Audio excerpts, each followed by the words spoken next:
नमस्कार, आप देख रहे हैं एनएमएफ न्यूज में आपके साथ शबनम। 22 अप्रैल 2025 का वो काला दिन, पहलगाम का वो मंजर जब गोलियों की गूंज से पूरा देश दहल उठा था। उस हमले के घाव अभी भी भरे नहीं थे कि महाराष्ट्र के ठाणे में एक और इंसानी बम ने दस्तक दी। लेकिन इस बार का जो विलन है वो कोई अनपढ़ आतंकी नहीं था, बल्कि अमेरिका से लौटा एक हाई प्रोफाइल केमिस्ट्री टीचर है, जैद जुबैर अंसारी, जिसने दो गार्ड पर कलमा न पढ़ने की वजह से हमला बोल दिया। जो लोग इसे महज एक चाकूबाजी की घटना समझ रहे हैं, वो कान खोलकर सुन ले। ये ठाणे को दहलाने का एक खूनी रिहर्सल था। उसने मीरा रोड की गलियों में जो मौत का फॉर्मूला तैयार किया था, जिसे सुनकर सुरक्षा एजेंसियों के भी हाथ पांव खुल गए हैं। ये कोई आम मुजरिम नहीं था, बल्कि ये वो लोन वुल्फ है जो अकेले दम पर लाशों के ढेर बिछाने की सनक पाले बैठा था। कहानी शुरू होती है मीरा रोड की एक निर्माणाधीन इमारत के सन्नाटे से। दो सुरक्षा गार्ड अपनी ड्यूटी निभा रहे थे। उन्हें अंदाजा भी नहीं था कि उनके सामने साक्षात मौत आकर खड़ी होने वाली है। हाथ में चमचमाता खंजर लिए जुबैर अंसारी वहां तुरंत पहुंच जाता है। उसकी आंखों में पागलपन और नफरत का ऐसा उबाल था कि उसने बिना कुछ सोचे समझे उन गार्डों से उनका धर्म पूछा। उसने चीखते हुए आदेश दिया, कलमा पढ़ो। और जैसे ही इन गार्डों ने उसका विरोध शुरू किया, जुबैर ने हैवानियत की सारी हदें पार कर दी। उसने एक के बाद एक चाकू से उन गार्डों पर ताबड़तोड़ वार शुरू कर दी। ये हमला सिर्फ दो गार्डों पर नहीं हुआ था, ये हमारी कानून व्यवस्था को एक खुली चुनौती भी थी। और ऐसे में फडणवीस की पुलिस ने वो कर दिखाया जिसकी मिसाल इस वक्त दी जा रही है। महज 60 मिनट के अंदर, जी हाँ, घड़ी की सुइयां 60 बार ही घूमी थी कि पुलिस ने इस जिहादी को चारों तरफ से घेरकर दबोचा। लेकिन असली हॉरर फिल्म तो तब शुरू हुई जब पुलिस इसके कमरे की तलाशी लेने पहुंची। और जब जांच एजेंसियां जुबैर के घर में दाखिल हुई तो वहां का नजारा देखकर अधिकारियों के होश उड़ गए। ये शख्स साल 2000 से 2020 तक, यानी पूरे 20 साल अमेरिका में जिंदगी जीकर लौटा था। लेकिन जब 2020 में इसका वर्क परमिट खत्म हुआ तो ये अपने साथ कोई हुनर नहीं, बल्कि तबाही का नक्शा लेकर आया था। केमिस्ट्री का माहिर ये मास्टर जानता था कि कौन सा एसिड, कौन सा केमिकल मिलाकर इस शहर को शमशान बना सकता है। जुबैर के घर से मुंबई के उन संवेदनशील इलाकों के नक्शे मिले हैं जहां हर वक्त हजारों की भीड़ जुटती है। एजेंसियां अब इस खौफनाक सच की जांच कर रही हैं। क्या ये शख्स केमिकल वेपन्स या विस्फोटक बनाने के फिराक में था? इसके लैपटॉप की जो सर्च हिस्ट्री ने उगला है, उसने जांच एजेंसियों को चौंका दिया है। जांच की दिशा और दशा ही बदल कर रखी है, जिसे सुनकर आपके भी रोंगटे खड़े हो जाएंगे। लोन वुल्फ अटैक कैसे करें, बिना हथियार के ज्यादा लोग कैसे मारे, इस्लामिक स्टेट में भर्ती होने का तरीका क्या है, इसके पास से मिली कुरान की 3 प्रतियां, हाथ से लिखे वो जहरीले नोट चीख चीख कर कह रहे हैं कि जुबैर अंसारी सेल्फ रेडिकलाइजेशन का सबसे खतरनाक चेहरा है। उसने अपने नोट्स में जिहाद और गाजा का जिक्र करते हुए साफ साफ लिखा था। सुरक्षा गार्डों पर किया गया ये हमला तो सिर्फ एक ट्रेलर है। उसका असली मकसद तो आईएसआई के झंडे तले कत्लेआम मचाना था।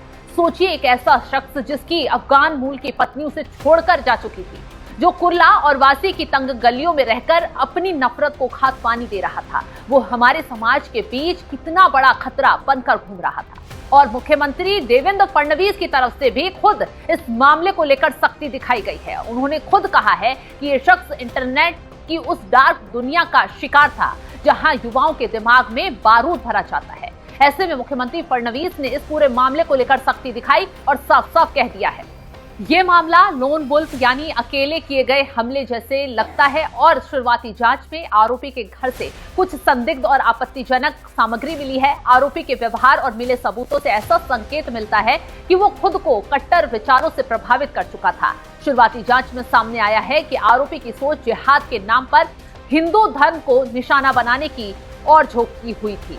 सीएम ने भी इस मामले को बहुत सख्ती से लिया है। अब तलाशी जारी है और इस पूरे खेल के असली मास्टरमाइंड का भी पता लगाया जा रहा है, जिस तक पहुंचने के लिए धड़ाधड़ छापेमारी भी की जा रही है। एटीएस और एनआईए की टीमें इस पूरे केस की एक एक कड़ी जोड़ रही है। सवाल ये है, क्या अंसारी के पीछे कोई अदृश्य आका बैठा था, या फिर हमारी सोसाइटी में ऐसे और भी पढ़े लिखे आतंकी छिपे हुए हैं जो ये गिरफ्तारी सिर्फ एक अपराधी की पकड़ नहीं है, बल्कि एक बहुत बड़े आतंकी साए का अंत है।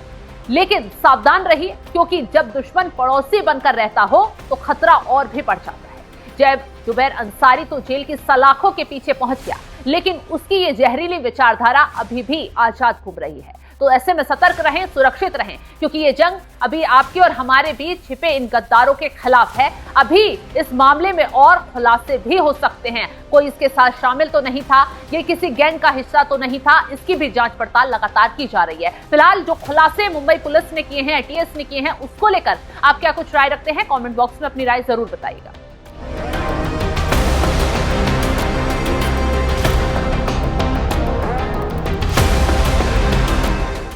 आपके माध्यम से हमको नाम मालूम पड़ा। ये 6 तारीख को 2 साल उसके पूरे हो रहे थे, फैमिली के साथ रहता था। फिर उसके फैमिली में कुछ डिस्प्यूट हो गया, वो हमको पता ही नहीं, ठीक है। और ना वो किसी को दिखता था, मतलब आप ऐसा देखेंगे तो हम पहचानते ही नहीं उसको कोई भी। और यही संडे के दिन कमेटी के लोगों ने जो लोगों का एग्रीमेंट एक्सपायर होता है तो उसको भी बुलाए थे, और वो छोड़ के जाने वाला था। ऐसा था क्योंकि दूसरा टेनेंट भी लग गया था उस घर के लिए। अब किसके दिल में क्या रहता है किसी को पता नहीं। और जबरदस्ती आज हम सबको इतना हैरेसमेंट हो रहा है। हैरेसमेंट मतलब ऐसा है कि बिल्डिंग में उस फ्लोर में लोगों को इतना डर का माहौल हो गया है, क्योंकि वो टेनेंट था। अगर वो परमानेंट यहाँ रहवासी रहता तो हम लोग कुछ उसके बारे में बोल सकते थे। और जैसा मैं इसके पहले बोला ना कि आपके माध्यम से मालूम पड़ा कि उसका नाम अमुक अमुक है। नहीं, डॉक्यूमेंट यहाँ के थे। अभी वो कभी से उनका परिवार वहाँ रहता था, और अभी मालूम पड़ा कि वो अपने वाइफ को तलाक भी दे दिया, परिवार से अलग भी है वो। ये अभी मालूम पड़ा। अगर देखो ऐसा ये इंसिडेंट नहीं होता था तो हम किसी को भी पूछ नहीं सकते थे ना, भाई तेरे परिवार में क्या चल रहा है। अपने को ऐसा समझेगा, और किसके मन में क्या है, कौन क्या चलता है। और ये चीज नहीं होना चाहिए था। ये हमारे समाज के लिए भी बहुत दुख की बात है। और ऐसे लोग, ऐसे समाज कंटक लोग, कोई भी धर्म का हो, कोई भी जात का हो, वो गलत ही है।